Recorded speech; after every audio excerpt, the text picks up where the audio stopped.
Hey guys, what's up? We're back with some more reactions after dark, and today we're going to be watching last photos captured shortly before disaster by Lazy Masquerade. This is their newest video. They uploaded 2 weeks ago, so it's not new anymore, but it technically was new. If I would have watched it like a million years ago. But figured I'm going to do this today. Obviously, last time we did the Rotten Mango video about the Twitter killer. Don't know what we're going to be doing tomorrow for Rotten Mango, but we'll just go down the list and see what she has. Though today is, well, right now this is the first video that I'm recording after unlocking ads slash becoming a full partner, so woo for that, obviously.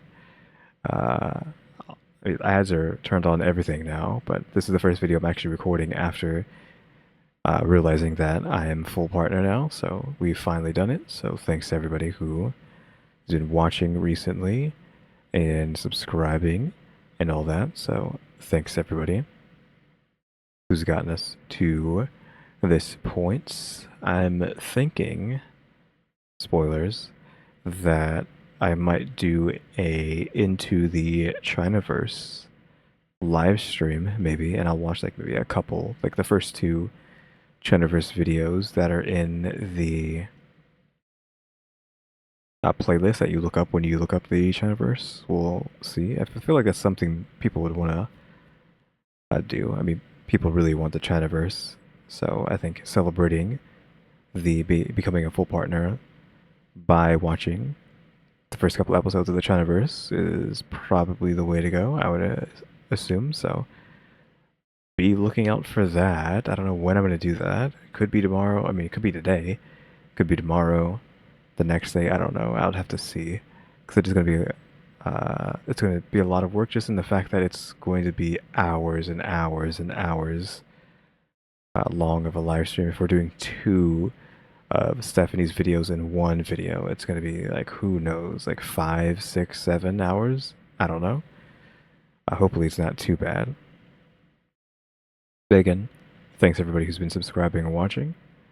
Also, over the years, I've heard creators complain that their audience is complaining that YouTube has put like 1,000 ads on videos. So let me know if a video has like accidentally gotten like a million ads. I don't mean like amount of ads that you normally would see, like a handful. I mean like if it's like 1 minute ad, another minute ad, 1 minute ad. So like on like a 3 hour video, you're talking like 100 ads or something.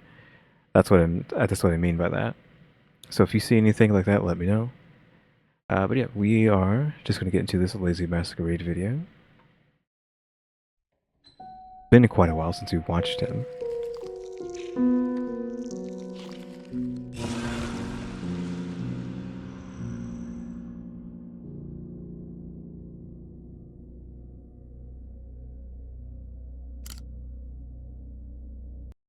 Okay, so what do we have here? If this is what we're starting with, trail cam image. Okay, we got a shirtless dude here. I don't know what this thing is, like this white thing in the background there. I don't know what that is. I'm assuming it's attached to these poles as well. I had no clue what that is. Don't know what this is either. Is this also a trail camera? Possibly. Not a lot that we can take off of this. It's just a guy and then some sort of machine or container. Because I don't see anything in the forest. Like there's nothing out there. It's just forest. A single, haunting frame of a shirtless man moving through Mississippi woodland. I can't see his other hand. Like, because who knows if this is the victim or the antagonist. So We can't see the other hand. There could be a weapon in that. Maybe there is. I can't tell. Like this hand's empty. But what is going on here with this tree? It almost looks like it's over his shoulder, and maybe he's holding it. And like this part here isn't part of this. It's part of whatever the heck is happening here. Seemingly clutching a thick branch like a weapon. Yeah, that's what I was saying. I eventually got to that point because like, why is that there? This black part might still be, but this branch might be. I think this might be the branch that goes out to here. His back to the camera. Oh, and actually we have more further detail. This is October 2nd, 2022. Literal room temperature outside, 74 degrees. It's 4:32 p.m. Nikki 01, whatever the heck that means. I can't quite see what that's saying. Because it's too blurry, and again, I can't like get up to see. The mic is in front of me. I don't want to move it out of the way to do that. His posture strained with desperation. Is it? It almost feels like a candid Bigfoot shot, right? Just because of how the hand is just so like limp in this direction. It looks like the Bigfoot shot. Hand slightly limped at his side, leg is slightly in motion. To most, it was a mystery. But to Tiffany Carter, it was unmistakable. Tiffany Carter? That was her son. And he was fighting for his life. Against a human or animal? Because he's looking. Rasheem Carter was born on October 28, 1996. A lifelong Fayette resident, he was well known in the local community for his passion for sports and his deep love for his 6-year-old daughter, Callie. A man of ambition, the 25-year-old was saving to reopen his seafood restaurant, which had unfortunately closed during the pandemic. As such, in late 2022, Rasheem took a contract job at the Georgia Pacific chemical plant.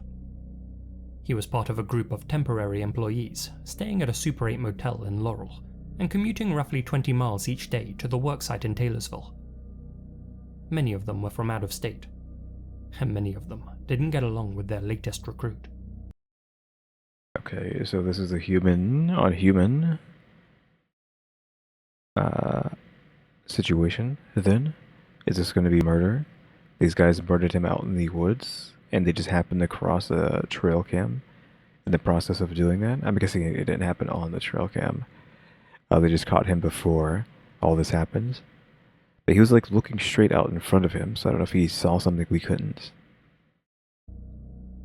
On September 29th, Rasheem sent his mother a detailed text message in which he expressed concerns about his co-workers, and specifically, his new employer. "Me and the owner of this company aren't seeing eye to eye, Mama," he wrote.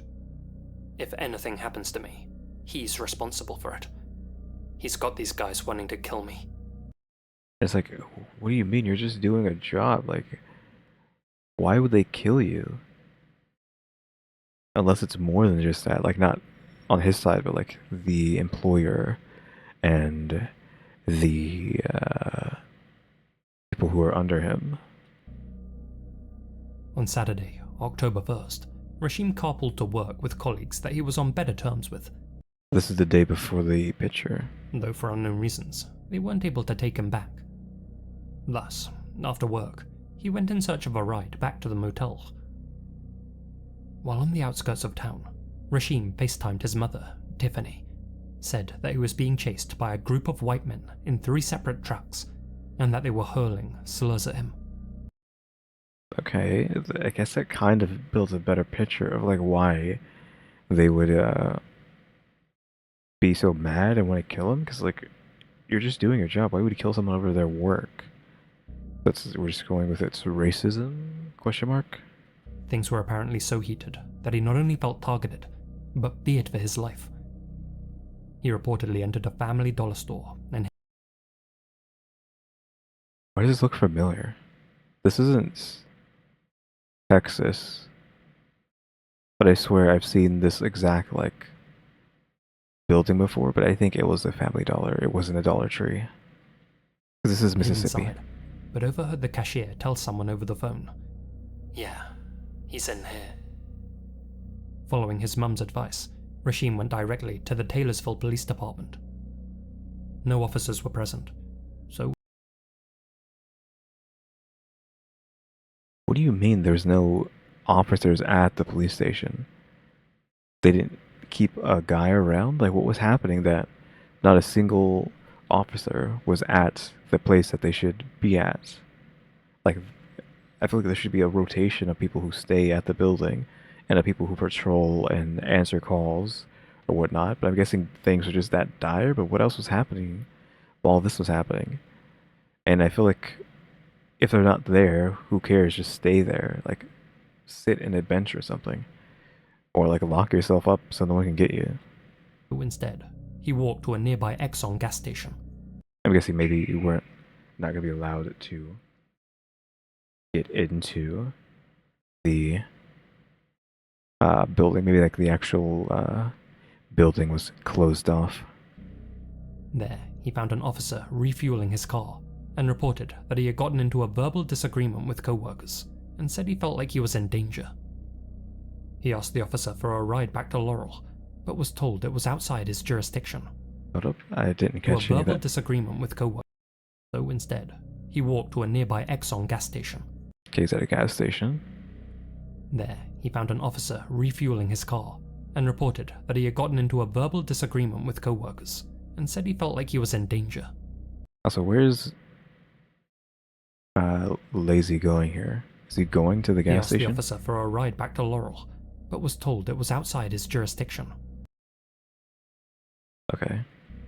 Sure. Rashim returned Could have just been nice, though, and did it anyways. to the station with the officer and spent an hour there laying Oh, so the officer took him back to the station instead, and they just hung out. Okay, that's fine. low. Still on the phone with his mother, Rashim asked if he could stay at the station until he could organize a ride back home, but his request was denied. It's By the mom or the police officer? I'm guessing it means the police officer. I mean, he could, like,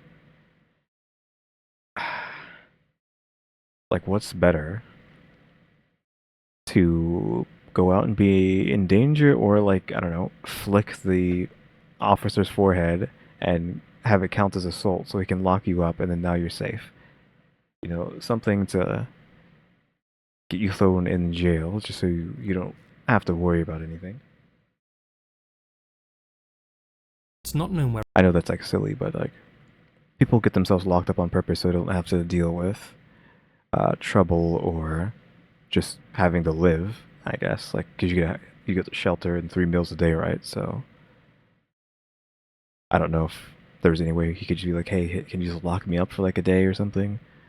Like, I guess instead of it being assault, because then you could be like, okay, you assaulted me, you're going into federal prison. If you have a Sharpie, bust out a Sharpie and, like, tag the wall or something. I don't know if that graffiti would be considered, like, too grave of a crime, like tagging. I don't know, something to get to stay at the police station. where Rashim spent that night, but the following night. It's not known where Rashim spent that night, but the following morning, at 5:30 a.m., he returned to the same police station to ask for a phone charger, Okay. saying he needed to contact his loved ones. Since their cable didn't fit his device, they directed him to the Family Dollar. Again. So he stayed somewhere that did not have a charger for his phone because it's probably at home and he didn't stay home. The fact that we don't know where he went means he is dead or missing. Because we would have that information, right? He would just say, yeah, this is where I went when this happened. With his phone battery at 1%, Rashim sent a pin of his location to his mother. How do you do that? I don't know how you would do that. I would like to know that information. I guess I should look it up. Can you just send a text to someone and like insert my location info into that? Is it like a newer phone thing? My phone is like ancient, like like a decade old, like bad phone. So I don't know. Insert contact, insert quick text. Yeah, I don't know how you would do that. It's probably easier than it seems. It's just attachments. Yeah, I don't know. Tiffany, who lived all the way in Philadelphia. Rashim sent a pin of his location to his mother. Tiffany, who lived all the way in Philadelphia, organized for her friend, Miss Green, to pick him up. Eerily, when Miss Green arrived at the store, Rashim was nowhere to be found. She drove all around the small town of Taylorsville, but found no trace of the young man anywhere. She asked around, but nobody had seen him. Concerned and unable to reach Rashim, his family turned to the local law enforcement and made a report. There, they scolded Tiffany for not arriving sooner and told her that Rashim was disobedient for not staying at the police station as he was told. Okay, roll all that back. The young man anywhere. She Further than that. Store. Rashim was nowhere to be found. All the way in Philadelphia, organized for her friend, Miss Green, to pick him up. Eerily, when Miss Green arrived at the store, Rashim was nowhere to be found. She drove all around the small town of Taylorsville, but found no trace of the young man anywhere. She asked around, but nobody had seen him. Concerned and unable to reach Rashim, his family turned to the local law enforcement and made a report. There, they scolded Tiffany for not arriving sooner and told her that Rashim was disobedient for not staying at the police station as he was told. And Was he told to do that? Clearly didn't realize that Tiffany had been on the phone with Rashim when they told him that he couldn't stay. And yeah, I was like, no, that's not what y'all said. Y'all said you can't be here. I don't know if that is normal. If you could just, can you just hang out at the police station if you think your life is in danger? Because who's to say you're lying, right? But then it's the, well, if we give an inch, take a mile situation where everybody's trying to hang out at the police station. But like, I don't know, what's better, just to put up with it or have a bunch of people die because you don't want them hanging out at the police station? that she had heard everything. Days passed with no word from Rashim. Eventually, Tiffany sought updates from the sheriff's office in Smiths County, of which Taylorsville is a part, only to be told something chilling. Nobody at the department had been told Rashim was missing.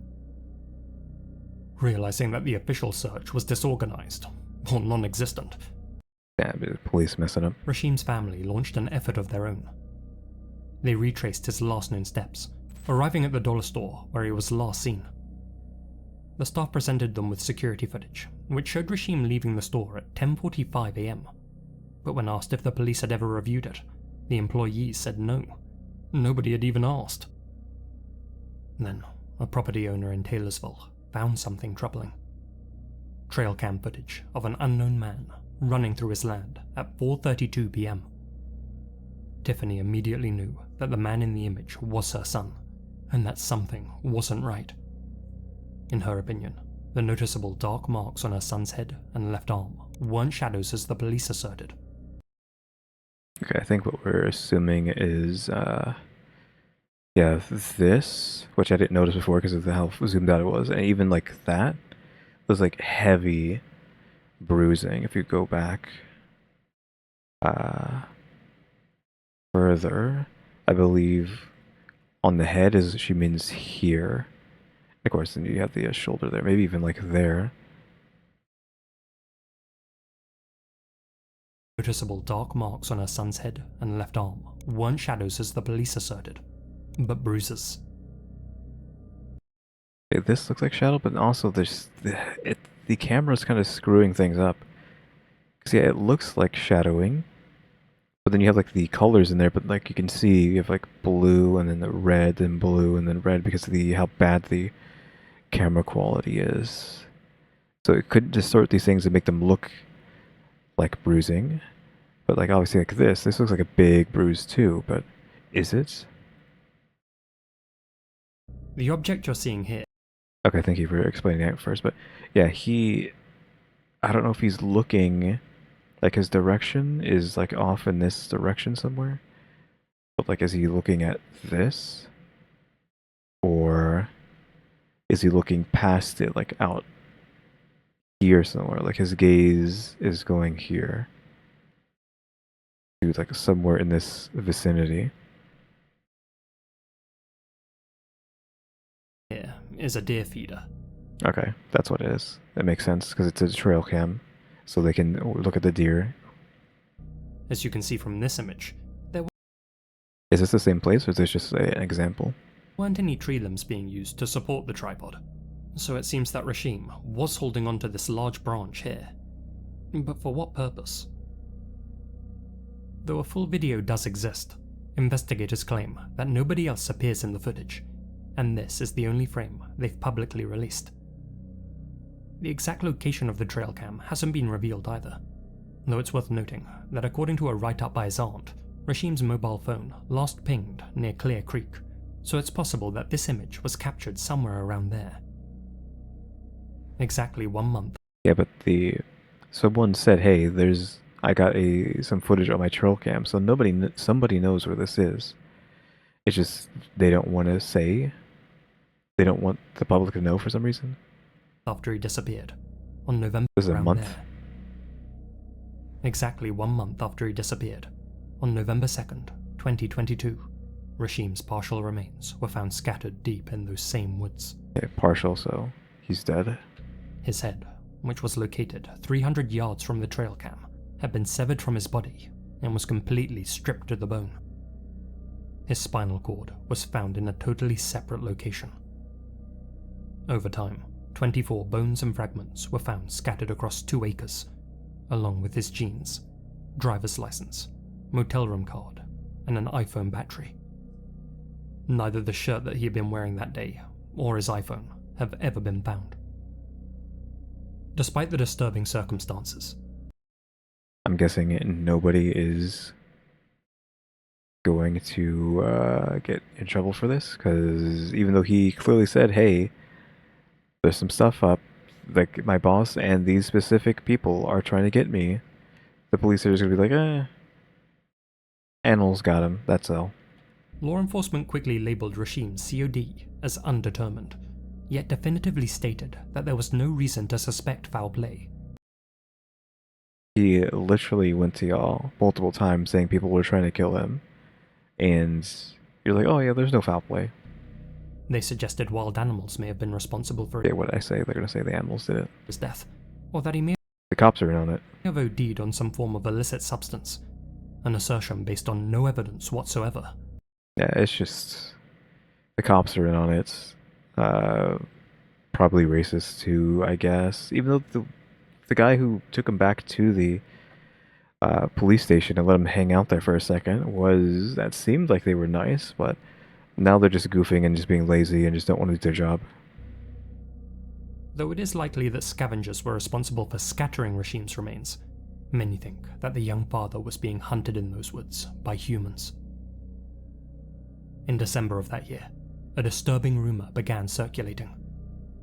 A young boy in Taylorsville had reportedly told his classmates that he had seen a body in a hog pen, that the pigs had vomited up a man's remains.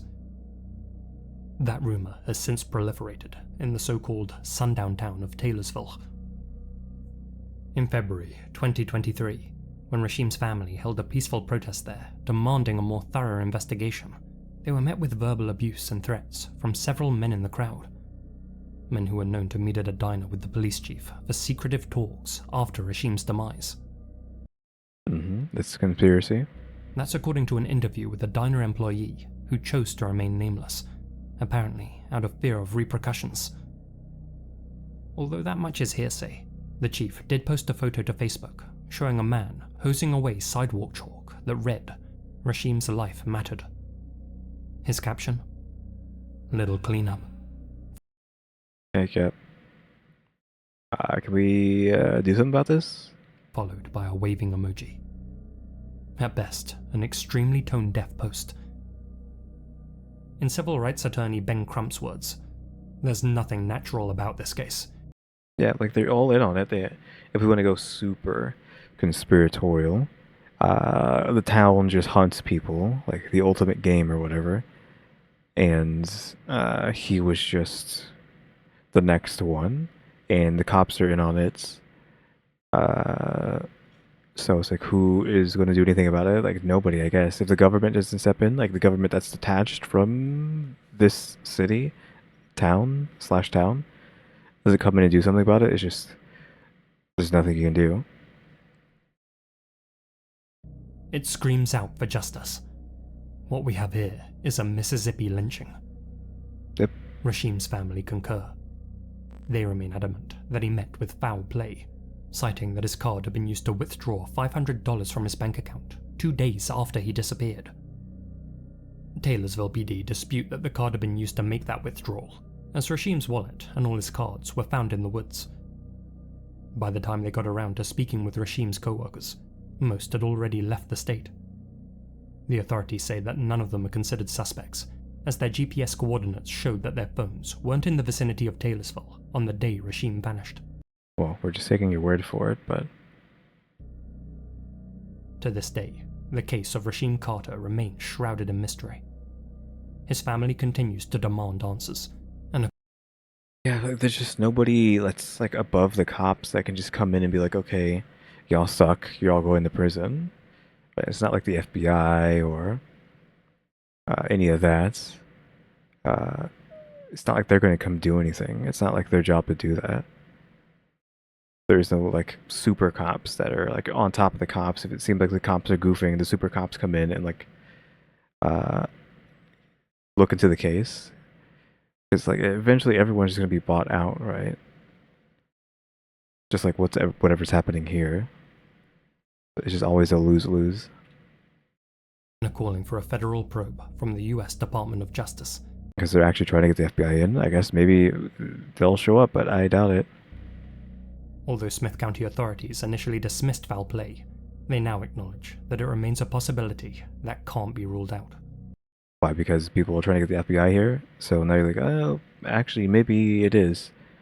Don't bring the FBI here because we do not want to get caught. Why was Rashim in those woods to begin with? What happened to his shirt and his phone? And how did his life come to an end? The town of Taylorsville is home to only 1,200 residents. Somebody must know the answers to those questions. But whether out of loyalty or fear, they're keeping their lips firmly sealed.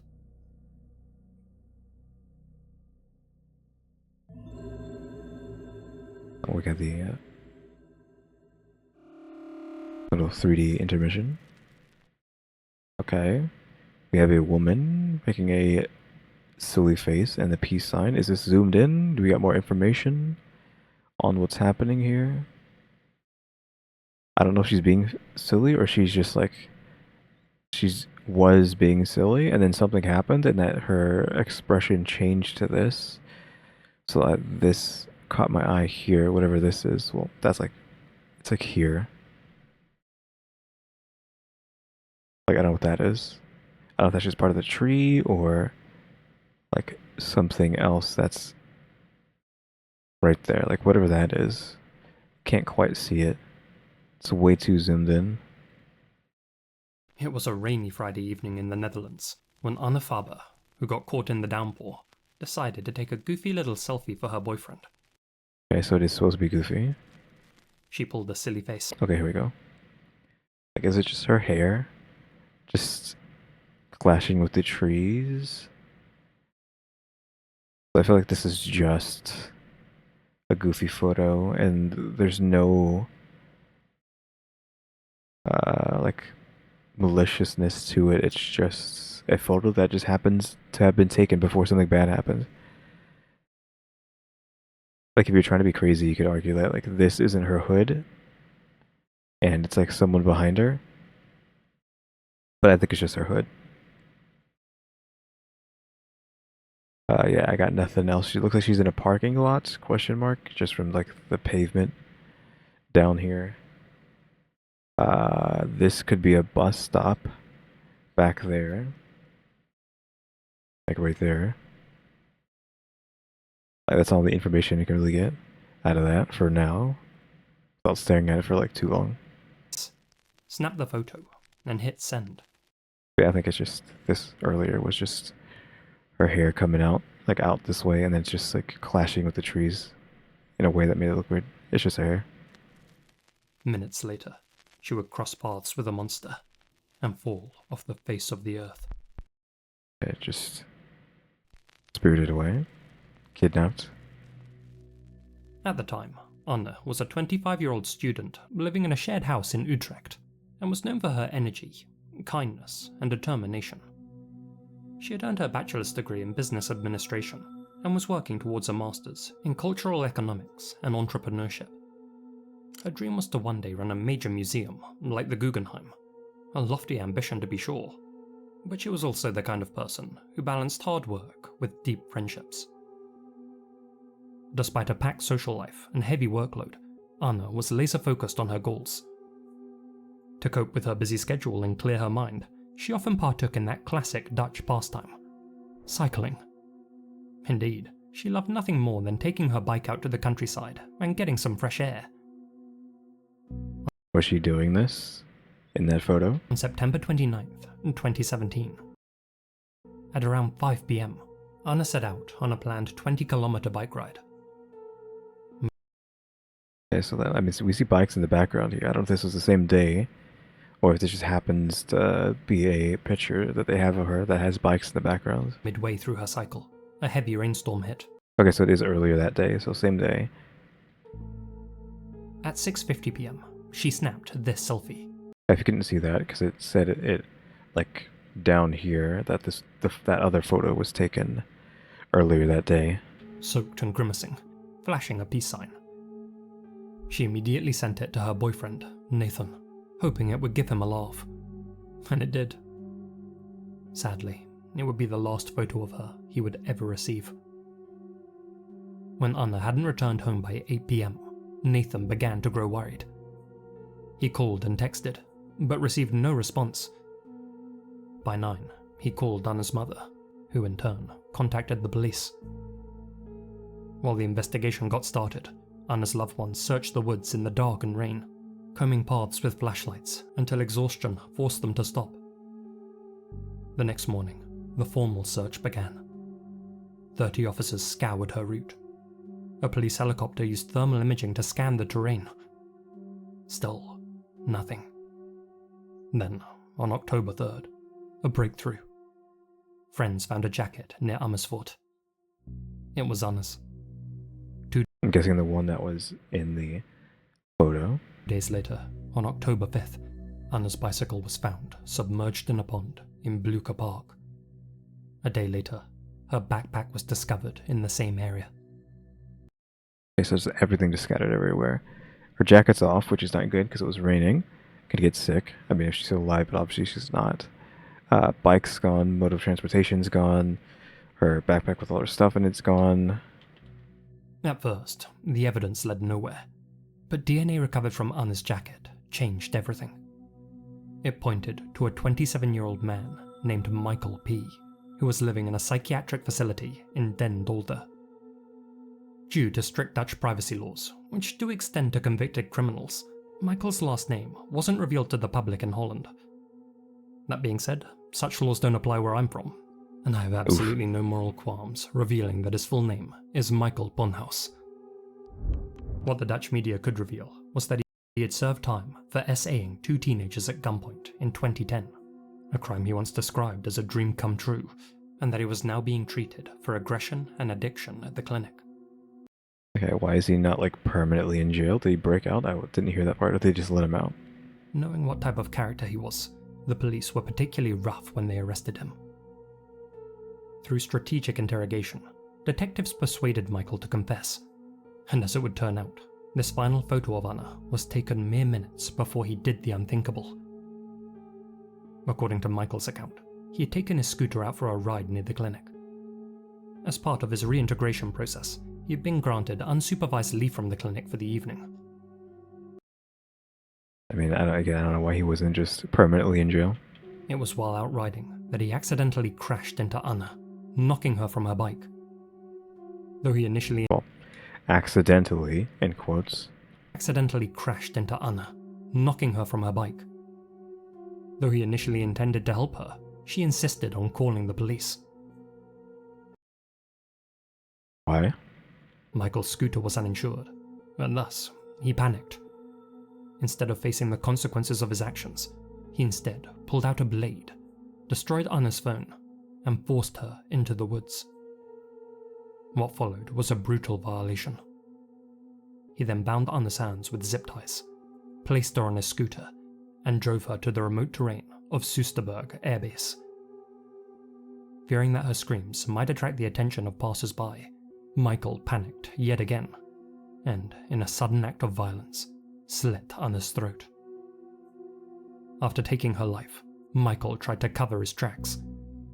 He moved Anna's body, scattered her belongings, and used his mother's car to drive to a childhood haunt in Zeewolde, where he finally buried her. Then, as if nothing had happened, he cleaned the car, visited family, spent time with his pregnant girlfriend, and went back to using drugs. Also, hello? You have a girlfriend after what you did? Does she know what you did? After Michael's confession on October 12th, Anna's body was recovered. Though Michael himself claims that the crime wasn't premeditated and that it was a spontaneous act, others can't help but wonder whether he went out searching for prey that evening, and if he was already watching Anna from a distance when this I don't have no selfie clue was taken. on that part, because we don't have enough context for that. And of course, we can't see anything in the background here. It's just that potential bus stop in the background, and then maybe she's in a parking lot. Like there's just not enough information from this. No, if he's Michael there. had a deeply troubled profile after all. Borderline personality disorder, antisocial traits, and psychopathic behavior, compounded by long-term addiction. He was impulsive, violent, and emotionally unstable.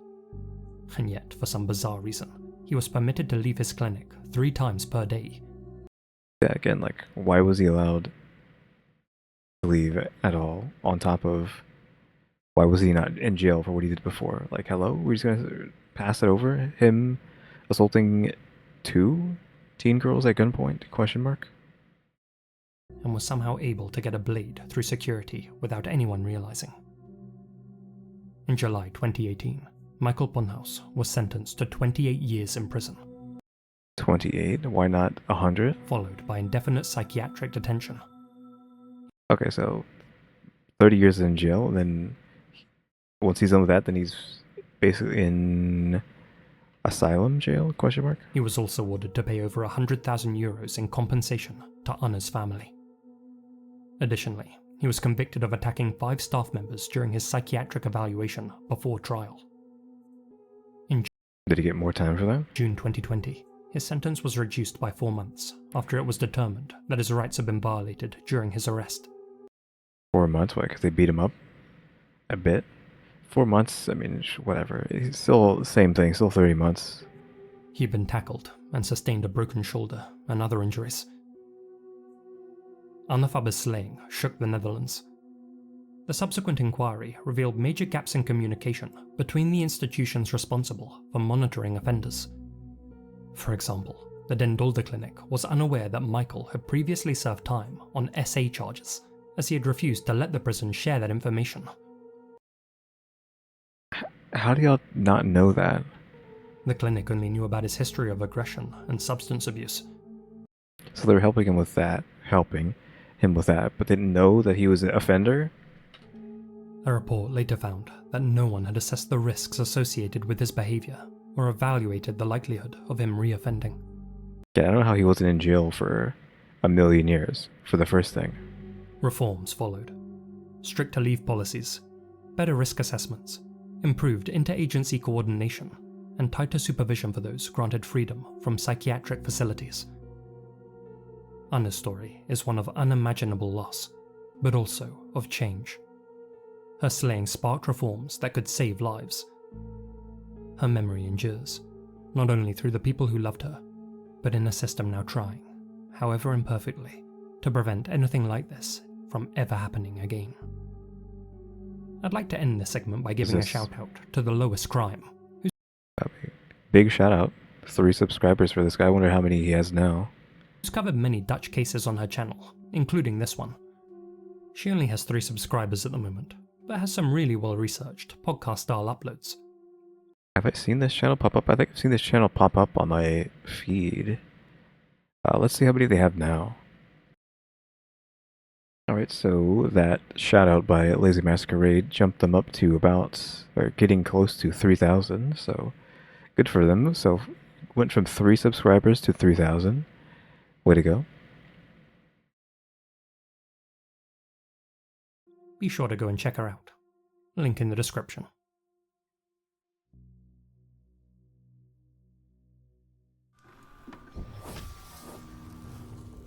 The notification. Mid-roll.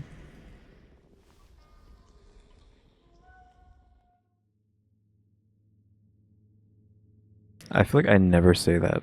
I don't know if I've ever said hit the notification bell to yada yada yada yada yada. But I mean, if you haven't, I guess, do that. Go to my channel, turn on notifications so you can see when these videos go live, question mark. I think that's what people typically say, right? But if not, that's cool. Again, because I've never said that before. This is like possibly the first time I've ever said, you know, turn on notifications for my channel for like the 14 years or whatever that I've been doing this, so.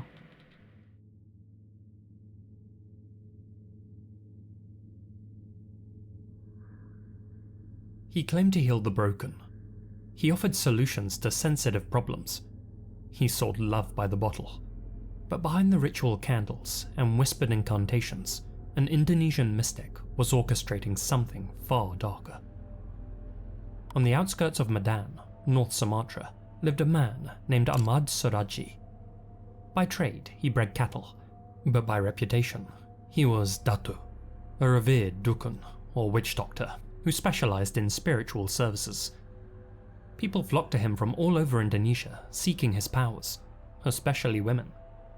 They handed over good money, up to $400 per visit, for love potions, fertility rituals, trinkets that could bring beauty and wealth, and spells that would keep their husbands faithful. But unbeknownst to anyone other than his innermost circle, Suraji had a thirst for even greater power, and he knew of only one way to quench it. What, killing? Sacrifice? That's what I would have to assume. Human sacrifice. On April 24th, 1997, 21-year-old Sri Kamala Dewi, who was looking for a way to reconnect with her estranged husband, decided to pay Suraji a visit. That night, she hired a teenage rickshaw puller named Andreas and asked him to take her to the infamous Datu. She asked him not to tell anyone where she was going, likely out of embarrassment. They arrived at his residence in Se Semayang village shortly before midnight, at which point Dewi said that she didn't need a ride back. Maybe she intended to walk home. Maybe she thought she'd be back before anyone noticed that she was gone. She wasn't. The next morning, her parents searched the streets of Medan for their missing daughter, showing passers-by this image, the last ever taken of her, in hopes that someone had seen her. Okay, so this is just the image. Nothing to really make out of that. 3 days later, a farmer searching for livestock feed noticed something strange in a nearby sugarcane field.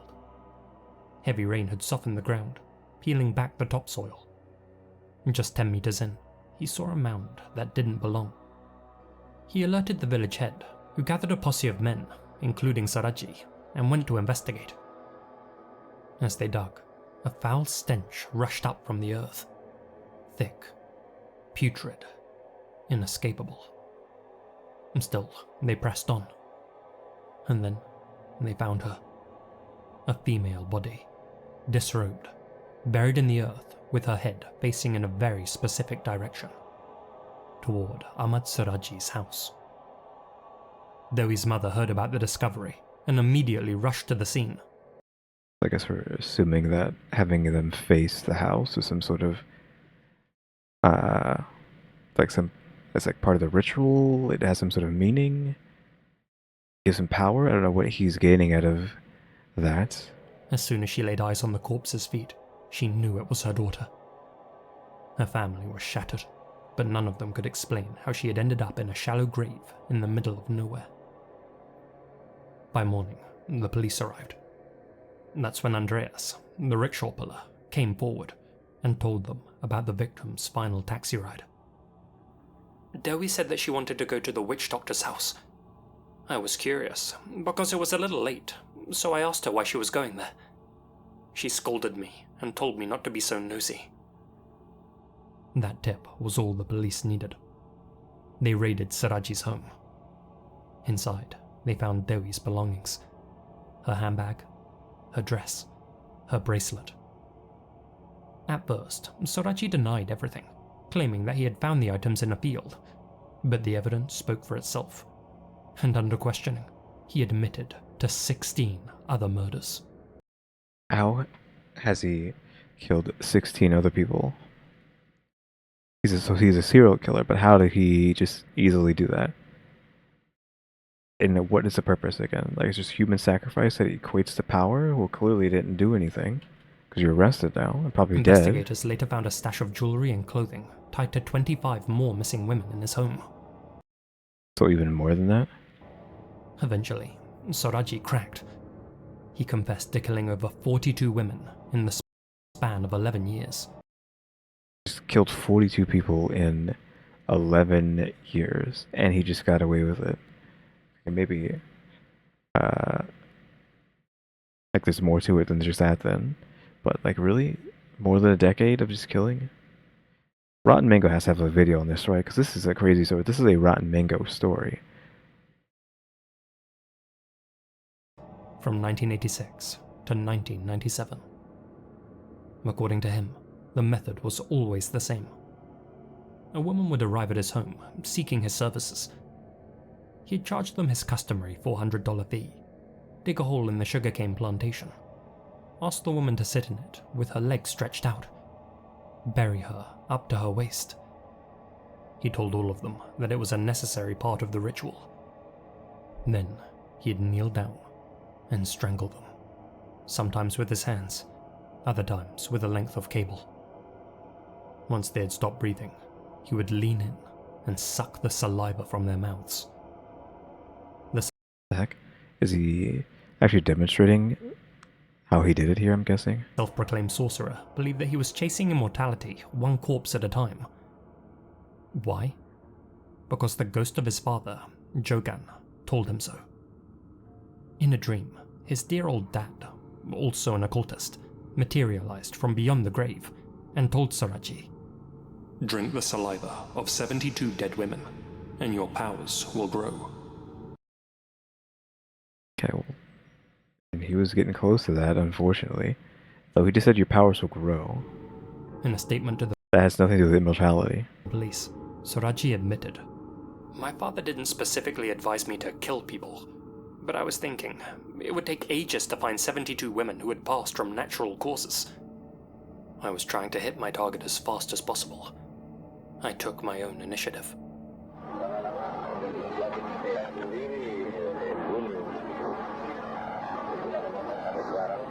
Just over time, I took the initiative to kill. That's why, from 86 until now, the number is 42.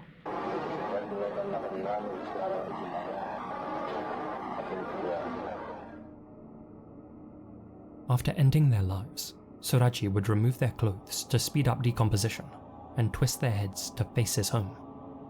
This, he claimed, made his black magic more potent. Excavation teams soon unearthed pile after pile of human remains, all female, all in various stages of rot. Why are there just kids here just watching? Like, hello? We're digging up corpses? We just got our children out here just watching this? What? Of human remains, all female. I mean, like, we have multiple children here. This might be like a lot of children. But I can't tell about, can't tell about this guy. But like, possibly an old woman, not an old woman, but like a kid, or just, it could be a woman who's just really short. This could be a kid. That could be a kid. At the very least, this is a child. Like, this kid is a kid.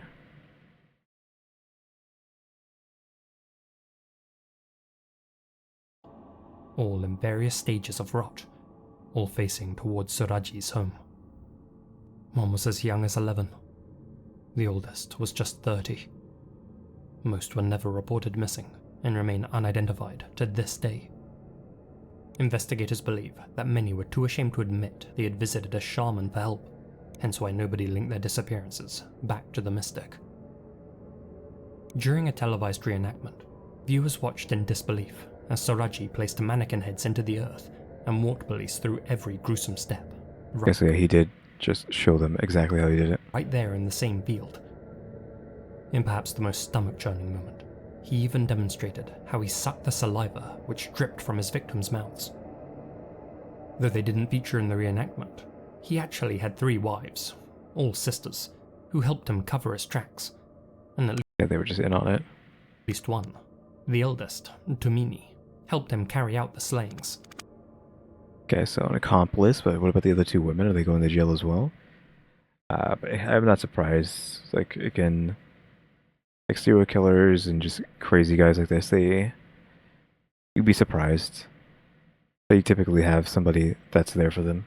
Given that he only operated at night, some of Soraji's clients were too scared to follow him into the enormous sugarcane field alone, and thus he would sometimes bring Tumini with him to put them at ease. She would then help bury their remains. Well, that means she would watch him actually choke them out. Because if she's coming with them, like they're still alive, they're going to the sugarcane place to, halfway submerge them, and then he chokes them out. So is she just sitting there just watching it happen? Are these girls looking at her as like their final moments? Are just looking at them being stared back at by his wife? December 11th, 1997, prosecutors presented a staggering 363-page indictment. Despite the mountain of evidence against him, Ahmad Soraji insisted that he was innocent and claimed that he had been tortured into giving his confession, but the jury weren't convinced. In 2008, Soraji was tied to a tree and executed by firing squad. Oh. His first wife, Tumini, believed to be his main accomplice, was also given a capital sentence, but her punishment was later reduced to life in prison. Okay. His other 2 wives, Tumina and Natia, were released without conviction. Sure. Though their role in the caper remains unclear, they were most certainly aware of what Soraji was up to, and had even helped to advertise his services. Yeah, I mean, they obviously had to know what was going on and just all that. They didn't help, but can you get in trouble for like knowing that your significant other is doing some bad stuff, but you're not doing anything to stop it? I feel like you can get in trouble, but I guess it's not like how severe would it be? Like his first wife, sure, like she needs to go in jail like for life too. But the other 2, I don't know. Maybe it's fine for them to get off. Maybe it's not. I literally don't know. Maybe some jail time, probation, if that's even something that's normal over there. To protest their release, villagers destroyed their home, and the 2 sisters were forced into hiding. Okay, so they got exiled anyways by the town itself. In the end, the man who sought power through death met his own at the end of a rifle. Yeah, he was doing that all for immortality and didn't get it in the end. Soraji aimed to harvest 72 souls. He confessed to reaching 42, but investigators believe the real number could be higher. Much higher. In his absence, the sugarcane of Medan has grown tall, but locals say it's less sweet than it used to be. They can't help but wonder if the soil below may still be harboring Soraji's secrets. Impossibly. Well, that was the last story. I don't know how long else, or how long the video is going to go on after that. What he has to say here at the end. A huge thank you to my supporters here on YouTube. Okay, so yeah, that is the end of that video. So interesting stuff there. In the first story, it's unfortunate that it just seems that that town is just, I don't know, controlled by crooked, racist, question mark, cops. And something needs to be done about it. I doubt anything will be. Maybe the FBI will show up, but what are they really going to do? Uh, this one, at least, is he in jail? I forgot. He's getting like 30 years and then the rest of his life in an asylum. Again, should have never been let out of jail to begin with. Should have been in jail from the get-go and never let out. And I mean, this guy got gunned down, but still, he still killed like a billion people. Like, how did he get away with that? Just 11 years, just killing 40-something people, 42 people? And it was just that easy, just get away with it? No clues, nobody complains that all these people kept going missing when hanging out with this guy. I guess it was the whole thing of like, they didn't want to admit that they were seeing a shaman, right? That their family member saw a shaman before they disappeared. Some sort of weird, cultural guilt of doing that. It's kind of like the monk killer, where it's like he was killing people, but like, oh, he's a monk, it can't be him. And it took them a while to actually be like, okay, wait, no, he actually is doing something. Yeah, that is that video. Don't know what I'm going to be doing tomorrow for Rotten Mango. Again, maybe tomorrow's video will be a live stream instead, and it'll be into the Chinaverse. That we watch like a couple videos live. Like only a couple because again, like those things are like an hour plus, and I don't want to be here for like 20 hours doing that. So we'll celebrate becoming a partner soon by doing that. Again, we'll probably replace one of the rad videos for the day with a live stream celebration doing the Chinaverse stuff. But yeah, guys, once again, thanks for getting us to this position. It's taken forever, but we finally have gotten it. So yeah, thanks for watching. Remember to buy my stickers or think about becoming a member or subscribe if you haven't subscribed, because we're working on watch time and subscribers. And don't forget we have a throne now as well. And shout out to the members, EmmyStarr, RaleyDrew, and alexgkiller 880. But yeah, guys, thanks for watching. Tune into the next episode. Like, subscribe, comment. You know the do. See ya.